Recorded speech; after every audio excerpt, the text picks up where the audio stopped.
Bueno, cuéntenos un poquito, ¿qué sensaciones le dejó el primer debate la semana anterior? Estoy contenta, muy contenta, porque, como dije al inicio de la intervención en el Pleno, no es un proyecto de ley que tenga una bandera política, una carga ideológica, que tenga intereses personales, sino que, por el contrario, es suprapartidista. Lo que nos interesa es protección a los niños. Intervinieron varios legisladores apoyando el proyecto de ley, haciendo observaciones que van seguramente a mejorar el proyecto y que las vamos a procesar ahora en la Comisión de Justicia para poder elaborar ya un informe para segundo debate que pueda ir al Pleno lo antes posible. Coméntele a nuestra audiencia cuál es el fondo de lo que está buscando el proyecto. Este proyecto de ley lo que busca es crear un registro de las personas que han sido ya sentenciadas y han cumplido una condena por abuso sexual, violación, cualquier tipo de delito contra la integridad sexual de los niños, niñas y adolescentes. ¿Para qué? El formar parte de este registro les inhabilita a trabajar directamente en cualquier tipo de actividad relacionada con niños. No es un tema discriminatorio, porque no es que se les está prohibiendo trabajar, al contrario, podrán es un tema preventivo. Efectivamente, y podrán trabajar en lo que gusten. La restricción que tienen es directamente con niños, no. Entonces, de esta forma empezamos a prevenir, empezamos a trabajar en políticas de prevención, porque lamentablemente estas personas no se rehabilitan, por el contrario, reinciden. Entonces, lo que buscamos con esto es alejarles justamente de los niños, que son quienes les despiertan el impulso sexual. ¿Quién va a encargarse de la administración y actualización de ese registro de nombres de personas que fueron sentenciadas por casos de agresiones sexuales a menores de edad? Bueno, nosotros le habíamos puesto al Ministerio del Interior. De acuerdo a legislación comparada en otros países, el par de nuestro Ministerio del Interior es quien se encarga de este tipo de registros. De hecho, aquí siempre manejaron los antecedentes penales. Entonces, sería un registro que lo maneje el Ministerio del Interior, encargándose, por supuesto, incluso de cuidar la información, haciéndose responsable del mal uso de esa información, que sería alimentado por el Consejo de la Judicatura.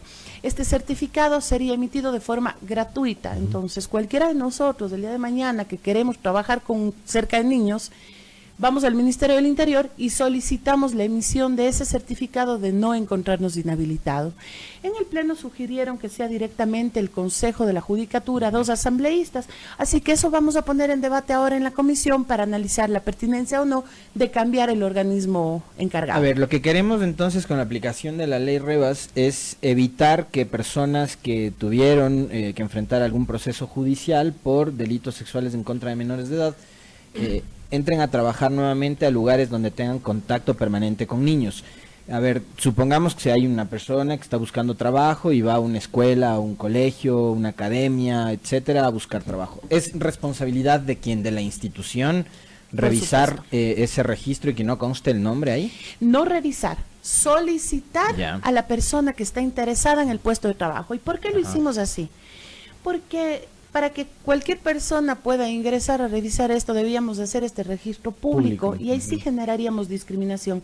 Yo le aseguro que, por poner un ejemplo, una empresa constructora que nada tiene que ver con trabajo con niños, el momento de ver que una persona cometió un delito sexual contra los pequeños, le aseguro que no le va a querer dar trabajo. Entonces, de esta forma, sí precautelamos también ese derecho que tienen de volver a trabajar, incluso de precautelar su integridad física, porque pueden ser incluso agredidos. Entonces, si yo mañana, yo quiero trabajar con niños, soy yo quien solicita la emisión del certificado para presentar a quien va a contratar, demostrándole que no estoy inhabilitado. Esta parte entonces es importante porque no es que a la persona que cumple una sentencia penal condenatoria ejecutoriada por un caso asociado a un delito contra un niño, una niña, un adolescente, no es que se le impide reinsertarse en la sociedad. Y tampoco nadie tendrá ese tipo de información, será información personal. Esa persona que ha sido condenada por este tipo de delitos constará en el registro, pero el único que tendrá acceso a esa información en el registro será la misma persona.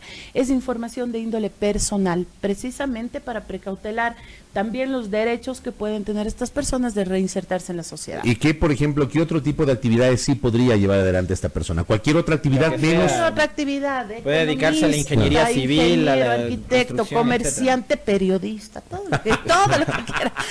todo lo que guste.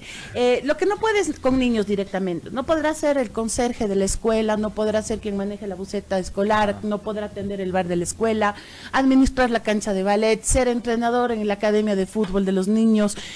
Por ejemplo, yo tengo un niño pequeño, si yo el día de mañana quisiera contratar un jardinero para mi casa, cuando tenga casa y tenga jardín, le pediré certificado de no estar inhabilitado para trabajar cerca de niños. Ahora, yo tengo una duda con respecto a eso, porque usted conversando el jueves anterior me decía, voy a presentar incluso algunos argumentos de carácter científico. Hablemos de la rehabilitación social. Estos tipos que cometen delitos de agresión sexual contra niñas, niños y adolescentes, ¿se rehabilitan? ¿Es fácil que se rehabiliten o terminan reincidiendo? Lamentablemente no, y digo lamentablemente porque se entiende que nuestro sistema de rehabilitación es justamente eso, sistema de rehabilitación social, y es por eso que hasta se cambiaron los nombres a las cárceles por centros de rehabilitación. El problema que hay con estas personas es que reinciden, no se rehabilitan. En el momento que están privados de libertad, están rodeados de adultos, están en un periodo de falsa calma porque no son los adultos quienes les despiertan el impulso sexual, no son quienes les llaman la atención, sino son los niños. El día jueves ponía un video, incluso como ejemplo en el pleno, en donde el doctor Ernesto Pazmiño nos comentaba que había una persona privada de libertad por violar a una niña, y que él no entendía cómo así había cometido ese tipo de delitos, si era un caballero, un hombre tranquilo, y que estaba próximo ya a recuperar su libertad, y que la psicóloga de la institución le decía, no está preparado, sigue dibujando niños, sigue dibujando niños. Y salió en libertad, regresó a la semana porque buscó a la misma niña para volverla a violar. Entonces son personas que lamentablemente no se rehabilitan. Claro, en consonancia con eso había recibido un mensaje en el sentido de que estas personas tienen que recibir tratamiento psicológico independientemente de que si se apruebe esta ley se les prohíba trabajar con niños, niñas y adolescentes. Así es. Independientemente de eso. Se puso eso incluso ahora en las reformas del COIP, en donde está la parte de los delitos sexuales, en donde se reforma y se le pide al juez que ponga medidas adicionales, no solamente la privación de la libertad, sino también que ordene el tratamiento psicológico, psiquiátrico, de ser el caso. Ahí sí hay un problema, ¿no? ¿Quién va a dar ese tratamiento? Es algo que a mí me preocupa. ¿El Estado? Debería ser el Estado, debería ser nuestro sistema de salud público. El Estado, cuando estamos en una situación de austeridad, de falta de recursos, de no sé qué. Yo creo que cuando hay temas de austeridad, hay lugares en donde no puede haber austeridad, que es la salud y que es la educación sobre todo. Pero me preocupa, no puedo dejar de decirlo porque estamos viendo que hoy no tenemos el personal médico ni los insumos suficientes para tratar enfermedades básicas, no se diga especialistas en este tipo de casos, que por supuesto tienen que ser de la red de salud pública, porque tiene que ser gratuito este tratamiento, porque si usted le dice a una persona, sabe que usted aparte tiene que pagarse este tratamiento, sin duda no lo hará. Este proyecto de ley legisladora tiene apenas 10 artículos, ¿no? Es una cosa bastante concisa. Yo no soy muy partidaria de esos proyectos de ley enormes, con los artículos, que cada artículo tiene una hoja de palabras llenas de adornos, porque yo creo que debemos dar herramientas claras a nuestros operadores de justicia, herramientas claras a los ciudadanos para que se lea y se entienda claramente lo que se está pidiendo y lo que se está diciendo. Yo creo que empezar a cargarle al sistema de justicia con cuerpos legales enormes y, como digo, llenos de adornos, no sacamos nada. Tiene apenas 10 artículos, claramente se sabe qué dice cada uno de los artículos y cómo debe aplicarse, nada más. Por acá me envía un mensaje, gracias al aporte del colega periodista Ronnie Rodríguez, me dice...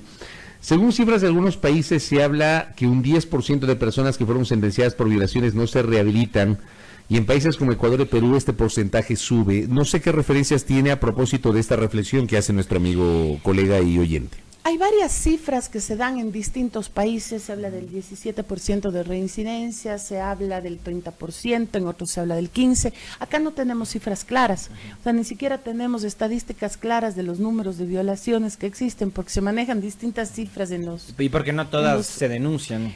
Y no todas se denuncian, efectivamente. Pero lo que sí se ha comprobado es que en países donde ya funcionan leyes similares, sí ha bajado la tasa de reincidencia.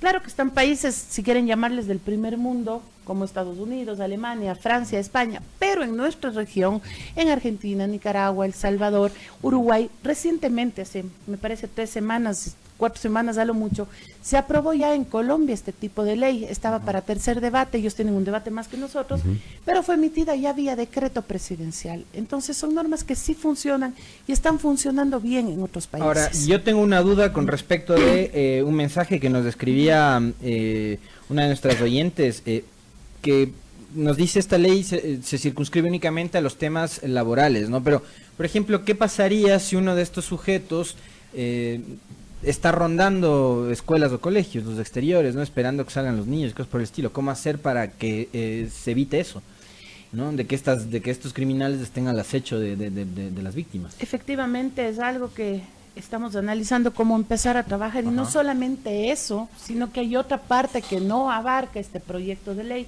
que es apenas un inicio, y que yo espero que alrededor de este proyecto de ley otros legisladores puedan plantear también normas complementarias y seguir trabajando en el tema. Porque también hay otra duda, ¿qué pasa con el padre de familia que es el violador?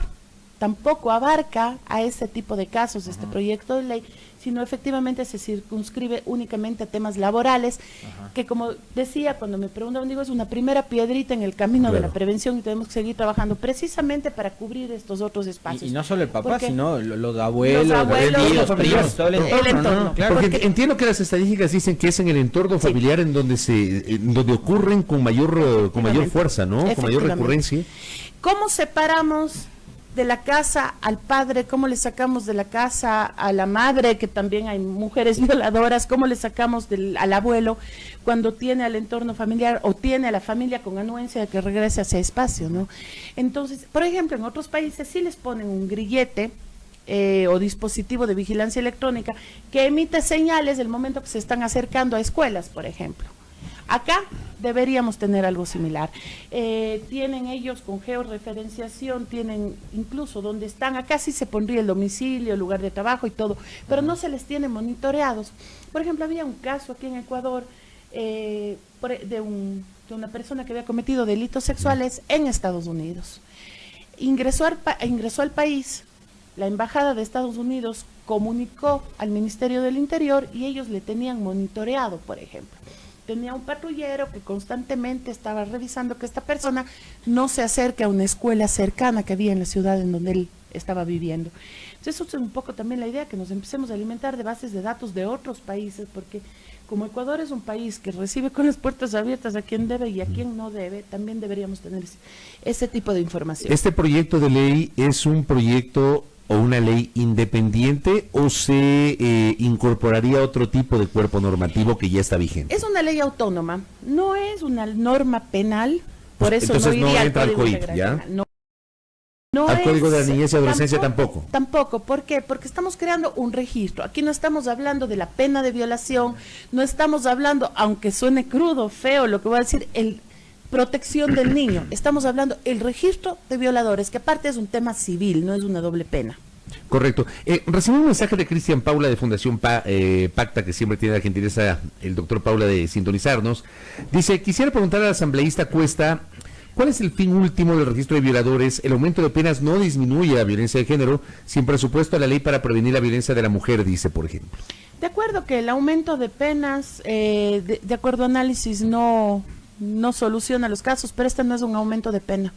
Este es un registro de quien ya cumplió una condena, simplemente para evitar que vaya directamente a trabajar con niños. Hemos visto sobre todo, por ejemplo, el sistema educativo, que es a donde van a buscar trabajo y es donde se han cometido una cantidad de abusos sexuales. Entonces no es una pena adicional, no es un aumento de penas, aunque créame, pueden discrepar los penalistas entendidos, por supuesto, yo no lo soy, pero yo sí creo que deberían endurecerse las penas contra los violadores. Yo creo que en eso todos vamos a estar de acuerdo. Efectivamente. ¿No? Sí, o sea, sin caer en abusos, ¿no? Contra los derechos humanos, pero creo que es uno de los casos en que la ciudadanía aplaudiría si es que aumentáramos las penas. Me imagino que este proyecto presentado por usted, legisladora, va a ser de los que mayor respaldo tenga en el Pleno ya para el segundo debate, ¿no? ¿Cómo notó usted la participación de sus colegas la semana pasada? Sabe que en realidad hubo apoyo de todos los legisladores que intervinieron en el Pleno, que fueron alrededor de 15, me parece, de distintas bancadas legislativas. A la salida muchos se acercaron a conversar, se acercaron a comentar que están de acuerdo con el proyecto y sabe que sobre todo apoyo de la ciudadanía. Eso ha habido muchísimo porque claro, nace de casos dolorosos, nace de preocupación de padres, nace de preocupación de madres, entonces hay mucho apoyo en la ciudadanía.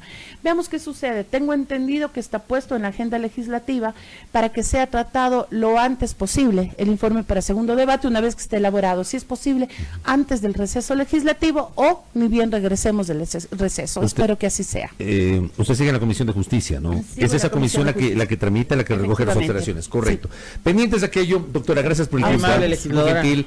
Lourdes Cuesta en nuestros micrófonos conversando con nosotros aquí en A Primera Hora sobre este proyecto de ley que plantea la creación del Registro Nacional de Violadores, Abusadores y Agresores Sexuales de Niños, Niñas y Adolescentes, que ya pasó el primer debate el pasado jueves en el Pleno de la Asamblea Nacional. Gracias a Lourdes Cuesta, 7 de la mañana con 7 minutos en A Primera Hora.